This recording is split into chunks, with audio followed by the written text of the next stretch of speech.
CMTV, Chandelier Média, le média qui communique la vie.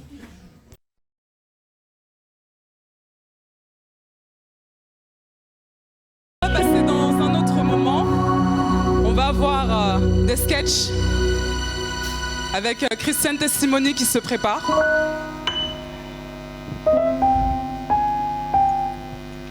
Je vous laisse reprendre vos places.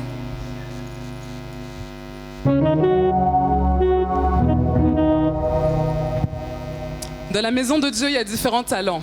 Il y a les chantres, il y a ceux qui dansent, et il y a aussi des personnes qui font du stand-up. Donc c'est ce que vous allez découvrir aujourd'hui. Est-ce qu'on peut applaudir pour encourager les frères ?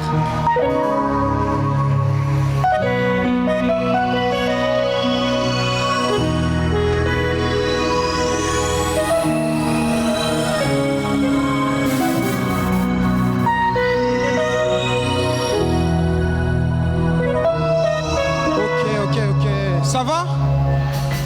Ok, bah, je suis pas content parce que je vous dis ça va et vous me répondez pas. Est-ce que ça va? Non, est-ce que ça va? Est-ce que ça... Faites-moi du bruit! Faites-moi du bruit, non! Voilà, ok. Ok. Je vous remercie tous. C'est la première fois pour moi de parler devant des gens sans la présence de mon avocat. Ok. Je reprends, non c'est pas grave, On va faire un truc simple. Moi, je dois vous faire des blagues et de vous donner un message. Vous devez rigoler, juste rigoler, c'est gratuit. Donnez s'il vous plaît. S'il vous plaît. Donc, on va faire quoi? On est une famille. Il y a ma maman là-bas, donc je connais 2-3 personnes. On va rigoler. Là, je vais vous faire... Là, vous rigolez un peu, genre c'est la blague. C'est 2 oignons qui traversent, il y en a un qui se fait écraser. Qu'est-ce qu'il dit l'autre oignon? Oignon. Voilà, ça c'est cette blague-là. Au-dessus... Vous avez une autre blague un peu plus stylée, genre Farid, oh, vous savez, je suis beau, prenez du temps pour me regarder. Voilà. Et après là, standing ovation. Vous êtes prêts? Ok. Ça, c'est le 2 heures. Je vois des gens, ils sont prêts. Ok, on y va. On rigole un peu doucement. Allez, attends, stop. Vous savez pas rigoler? Ah, maman, tu vas être la déléguée. Si elle rigole, vous rigolez. Si elle applaudit, vous applaudissez. Si elle se lève, vous vous levez. Tata, faut leur montrer. Non, montre, fais. Applaudis. Voilà, on la suit. Ok, merci Tata. Tu es la déléguée de classe. S'ils applaudissent pas, c'est toi. S'ils sautent pas, c'est toi. Ok. Je me suis pas présenté. Je m'appelle Silver. Je suis chrétien et voilà. Et aujourd'hui, comme l'a dit, on fait du stand-up, mais c'est pas du stand-up. C'est des témoignages. On a rendu ça un peu drôle. On a voulu montrer l'évangile d'une autre manière, tu vois. Parce qu'on a souvent eu le truc de. Convertissez-vous! Et tu vois, c'était un peu en mode ouais, mais tu vois, tu m'as fait mal aux oreilles, je sais pas trop, tu vois. Donc aujourd'hui, on est arrivé à un autre truc de simple. On va dire voilà, là où j'étais dans ça, et après on met un peu d'humour pour que ceux qui ne connaissent pas Dieu, ils découvrent. Voilà. Et là, moi, je serai le premier à vous expliquer un peu là où je viens et voilà. Donc, ça commence. Comment on va commencer par quoi? Avant, j'étais un jeune. Ça fait il n'y a pas longtemps. Et, attendez 2 minutes. C'est les aléas de la scène.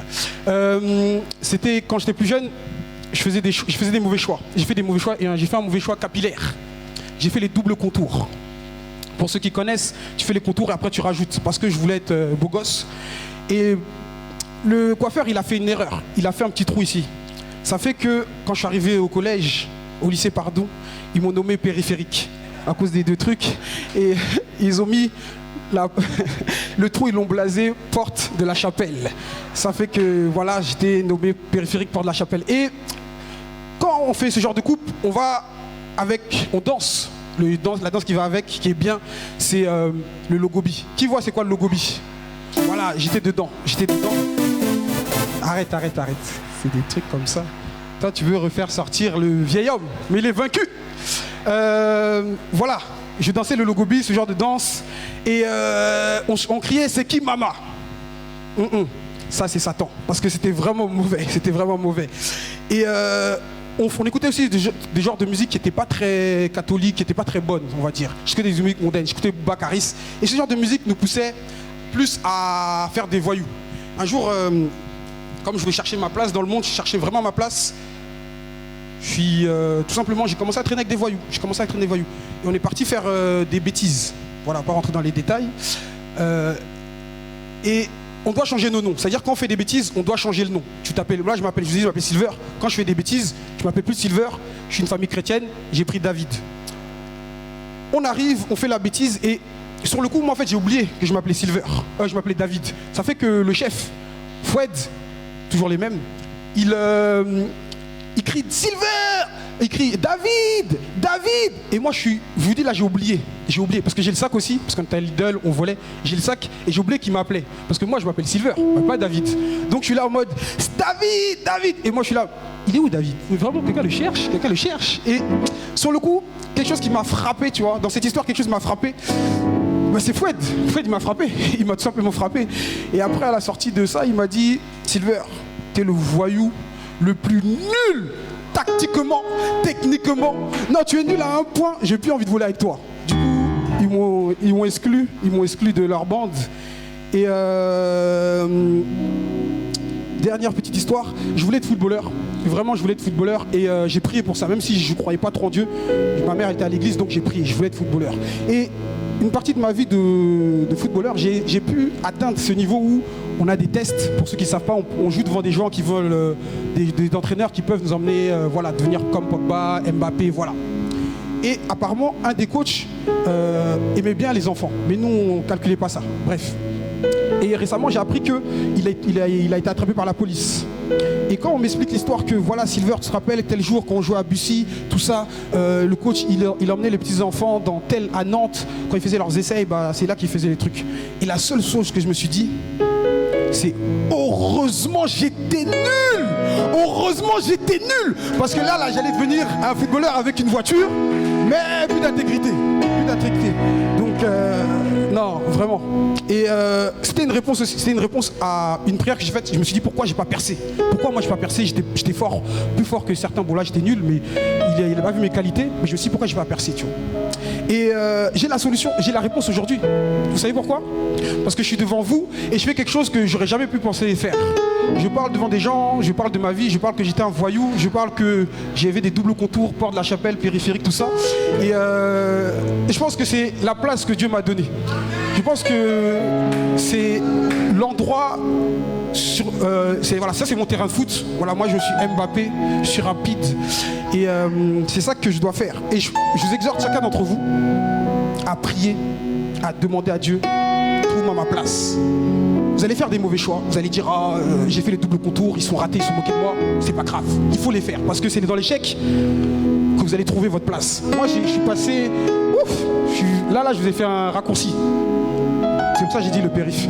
Je vais faire un raccourci, mais sinon il y a plein de choses encore. Et je suis sûr que chacun d'entre vous, vous avez ces chemins-là. Vous allez être blessé, vous allez être attaqué, vous allez être humilié. Mais quand vous allez trouver votre place, vous allez kiffer. Vous allez kiffer, c'est un truc de ouf. Donc, mon bras il est là, qu'est-ce qu'on fait? Quand il est là, qu'est-ce qu'on fait? Qu'est-ce qu'on fait quand il est là? Bon, je vais redonner les règles. Là, je vous ai dit, c'est ma place, mais j'ai le micro. Donc, s'il vous plaît, mon bras, il est là. On fait quoi? Tout doucement. Ah, ah, ah, ah. Voilà, comme la sœur. Ah, ah, ah, ah. Allez-y, allez-y. Ceux de devant, rigolez. Ok. Le bras, il est là. On rigole un peu plus fort. Voilà. Et là, on applaudit, on donne tout. Wow. Ouais. Ok. C'est bien, c'était la chose. Le prochain, c'est mon petit frère. Il est plus grand que moi en taille, mais c'est mon petit frère. S'il vous plaît, quand vous rigolez comme ça donne la force. Vous savez pas à quel point c'est difficile, mais rigolez à fond. Même s'il dit ah, vous faites ah, c'est trop drôle. Allez-y à fond. Vous êtes prêts? Faites un maximum de bruit pour Joël. Joël.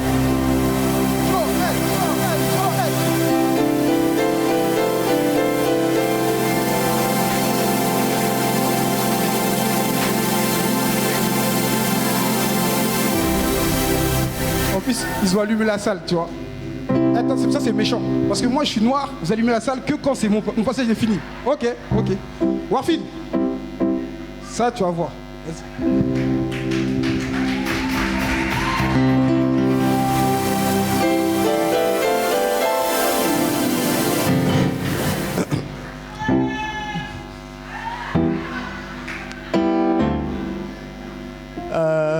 Bonjour à tous. Bonjour à tous. Alors moi c'est Joël. Voilà, moi c'est Joël et je vais vous dire la vérité. Hein. On m'a demandé de venir ici, mais je sais pas du tout ce que je fais ici. Ah, je vous le dis clairement. À Skip, je suis drôle, mais je suis pas convaincu moi-même de mon humour. Donc, nous sommes ensemble, ok? On est ensemble, ok. Donc, je vais vous expliquer concrètement pourquoi. Je ne sais pas vraiment pourquoi je suis ici. Alors je vous explique. Donc dans mon église, ma mère, elle est responsable des femmes. Mon papa, il est responsable de l'évangélisation. Mon grand frère est responsable de l'évangélisation chez les jeunes. Ma grande sœur est responsable des tout petits. Ma petite sœur, elle chasse les démons. Et moi, je les regarde. Parce que clairement, je vous explique, je ne suis pas encore baptisé. Et donc, dans une famille où tout le monde est baptisé et moi je ne le suis pas, je subis des attaques, on va dire. Donc, dans quel sens je subis des attaques? Donc, moi je vous explique, pour moi toute ma vie, le baptême c'était, en tant que chrétien qui n'a jamais lu sa Bible, c'était quand tu auras fini tous tes péchés, viens te baptiser. Du coup, logique, j'attends la dernière saison de Game of Thrones. Tu vois, comme tout le monde, tu vois, clairement. Parce que je peux pas rater ça. Hein. Et mon père, désespéré, il s'est adonné à plein de moyens pour essayer de me convaincre de me baptiser. Donc, un jour, je rentre chez moi et il m'annonce qu'il m'a inscrit à des cours de natation pour m'habituer avec l'eau, vous voyez. Donc, il me dit...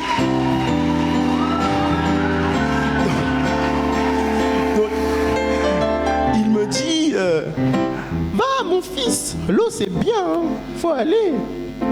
Le lendemain, il dit en repas de famille à tout le monde, ça vous dit on va à la plage? On pourra aller se baigner. Harry me regarde comme ça. Se baigner, se baigner, se baigner, se baigner. Le gars, il est à faux sur moi, je comprends pas. Parce que concrètement, pour moi, le baptême, c'est... J'ai pas fini mes péchés, du coup, clairement, je vais pas me baptiser maintenant. Tu vois? Et du coup, il a essayé la manière un peu plus forte. Hein? Un jour, je prenais un bain, tranquillement. Toujours avec l'eau, bien sûr, parce que il est malin, hein, mon père. Hein. Et donc, du coup, je prenais un bain. Et dans mon bain, je me relaxe, tout ça, yeux fermés. J'ouvre les yeux, je vois mon père assis sur le rebord, comme ça. Il me regarde, il me fixe. Hein. Il me dit, à vous, l'eau, c'est doux, hein. Moi, je lui dis, mais il abuse, clairement, il abuse. Et il me dit, l'eau, c'est doux, en me faisant un clin d'œil camerounais. Donc, laissez-moi vous expliquer ce qu'est le clin d'œil camerounais. Donc, je vous explique. Le clin d'œil camerounais, c'est quand tu as une discussion avec un interlocuteur quelconque, et pendant que tu discutes avec lui, tu mets sur ton cou, comme une écharpe, une ceinture. En regardant ton interlocuteur, tu le fixes et tu dis c'est doux l'eau, n'est-ce pas?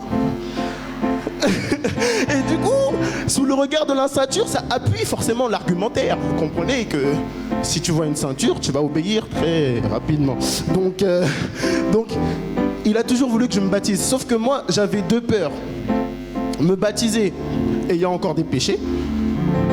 Et j'avais une deuxième peur qui est un peu plus compliquée, c'est si je me baptise, imagine, Dieu, il m'appelle à être pasteur.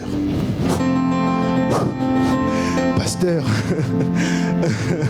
Non, parce que je vous explique, dans une assemblée, dans une église, il y a des personnes qui voient les pasteurs comme leurs confidents et donc se permettent de les rappeler à n'importe quelle heure de la journée, 3h du matin, hein. Tout le monde, 3h du matin, tu te réveilles, c'est ta pause caca aux toilettes, normal, tu vois. Et je vous explique, les pasteurs, ils font caca comme tout le monde, hein. Et c'est pas des caca spirituels, hein, je vous le dis, c'est des vrais caca, hein, t'as vu.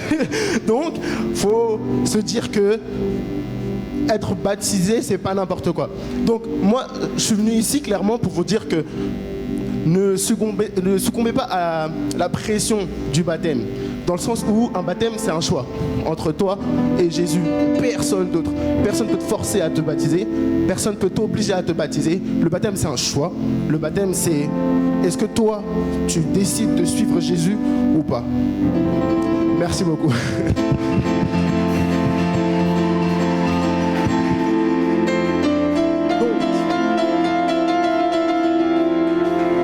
Après ce petit passage, je vais demander à mon frère, toujours mon grand frère, hein, de prendre place. Donc, applaudissez fort, fort, fort, fort, fort pour Mathieu Don!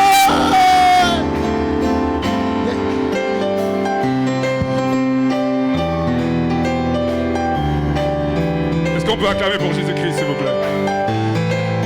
J'ai pas dit acclamer pour moi, j'ai dit acclamer pour Jésus-Christ.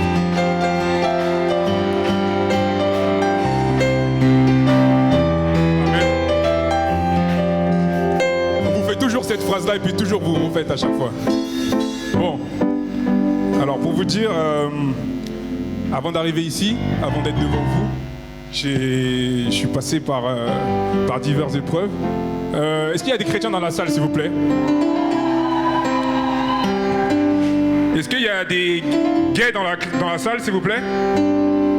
Non, ok, ça fait un gêne, ok. Des gays, des homosexuels, c'est clairement dit.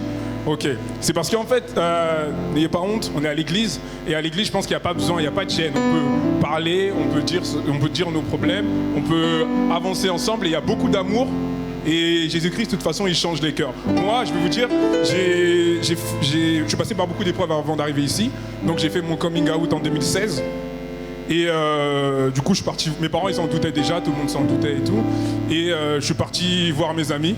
Donc Brian, Karim, je suis parti les voir, j'ai dit Brian, Karim, voilà, c'est officiel, je suis chrétien. Je leur ai dit comme ça, et quand je leur ai dit ça, ce qu'ils ont eu à cœur, c'était plus du genre, t'es vraiment chrétien? Là, t'es devenu chrétien? J'ai dit ouais. J'ai dit t'es chrétien? J'ai dit ouais. J'ai dit voilà, t'es chrétien? Voilà, je suis chrétien. Il me dit mais t'as vu, t'es pas chrétien? Je dis si, c'est le début, t'inquiète. C'est le début, tout ça. Et à force, ce qui le gênait le plus, c'était un peu genre Mathieu, tu vas plus toucher de filles, tu vas plus parler à personne, tu vas plus traîner avec nous et tout ça. Et j'aurais pu traîner avec eux, mais le problème c'est qu'ils avaient, disons, un peu trop d'impact sur moi. Et ce qui m'a permis d'arriver jusqu'ici aujourd'hui. Et demain j'ai 25 ans. Faites genre.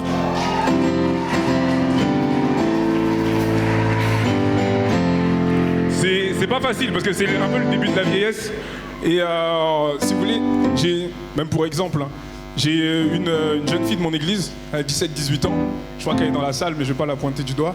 Je la croise à Châtelet avec ses amis et tout, normal. Et je me dis, bah, je vais lui dire bonjour et tout. Et en fait, elle s'éloigne de ses amis, elle met une distance entre nous, elle me dit bonjour. Et moi, gentleman que je suis, serviteur du Seigneur, évangéliste, je me dis, je vais aller voir tes amis. Et elle me dit, non, s'il te plaît, n'y va pas. Ok, je dis, c'est pas grave. Et plus tard, elle recule un peu et elle dit à ses amis, c'était mon tonton. Je vous assure, c'est horrible, c'est juste horrible. Et mais c'est pas grave, parce que je crois que je suis plus jeune que vous l'imaginez, parce que ma vie, elle a réellement commencé quand j'ai donné ma vie à Jésus-Christ, amen. Même pour exemple, j'ai ma grand-mère qui a donné sa vie à Jésus cette année, vous pouvez applaudir pour ça.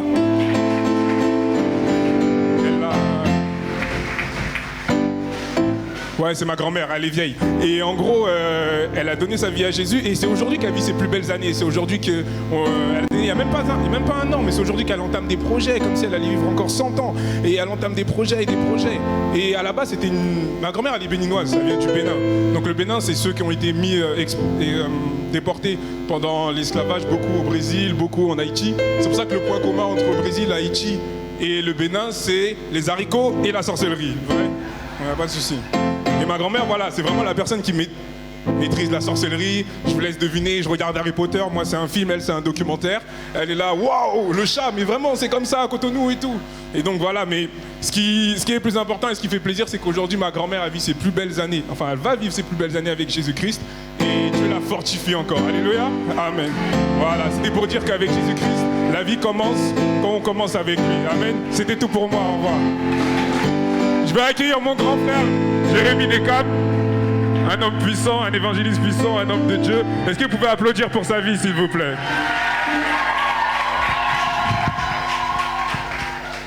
Bonjour à tous. Est-ce que vous allez bien? Est-ce que vous pouvez encore acclamer mes frères qui sont passés avec moi, plus à moi? C'est pas facile pour tout le monde, mais par la grâce de Dieu, on peut le faire. Alors, comme mes frères, on s'appelle les Christian Testimony, et véritablement, on tient à cœur, avec humour, de parler de notre témoignage. Et le thème, c'est Christ au centre.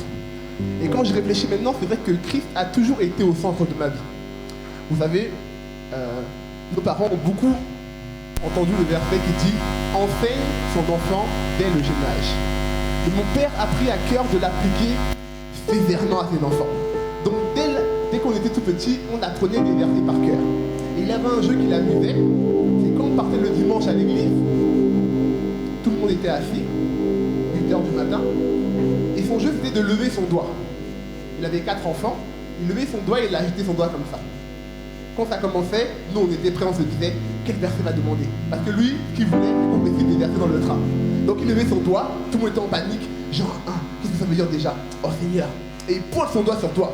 Jean 1. Au commencement était la parole était avec Dieu, la parole était Dieu. Amen. Et les gens qui étaient dans la salle, ils étaient fascinés par le fait que nous apprenions les versets par cœur. Ils nous regardaient comme des monstres. On était un peu comme des humains qui font des spectacles, tu vois. Donc si vous voyez qu'aujourd'hui je suis un peu à l'aise sur scène, c'est un peu grâce à mon père, donc on peut acclamer pour lui. Et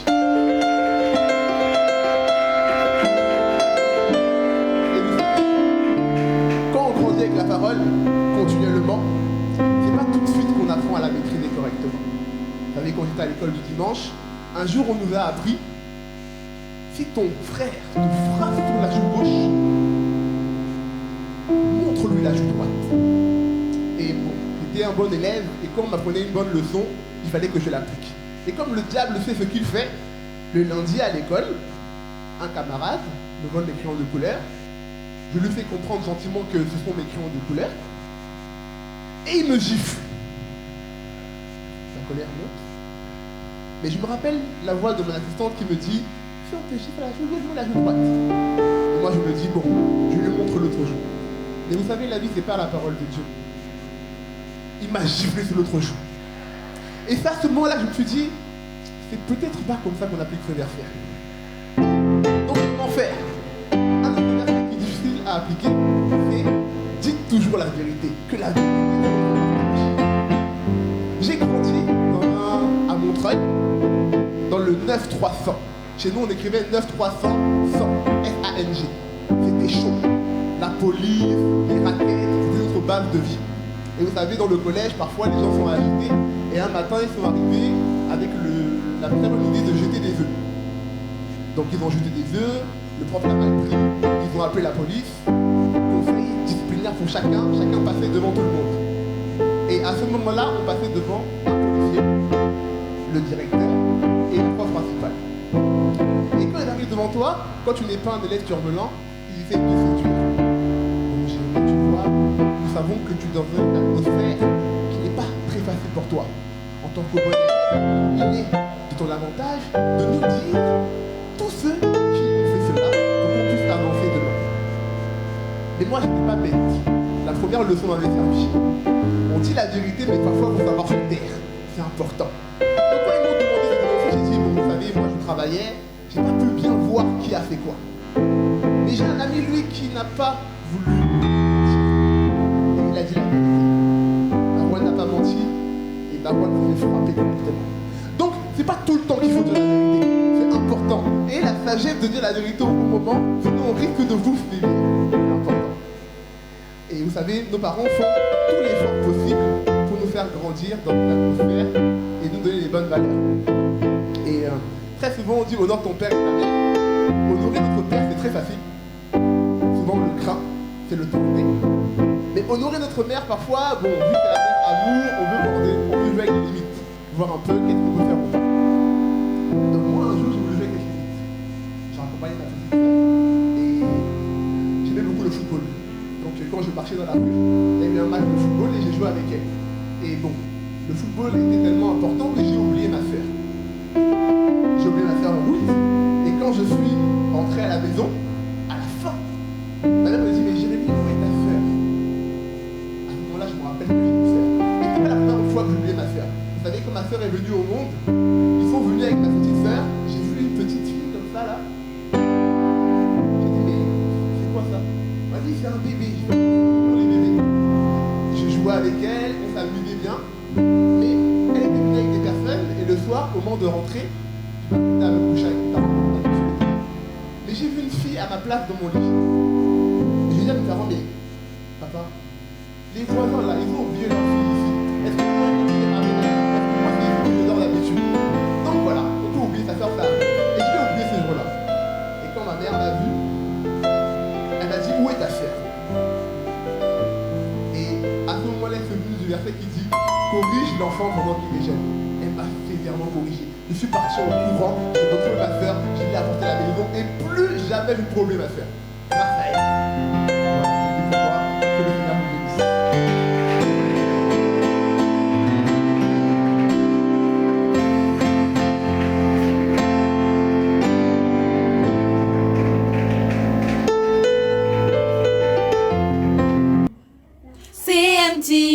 CMTV, Chandelier Média. Le média qui communique la vie.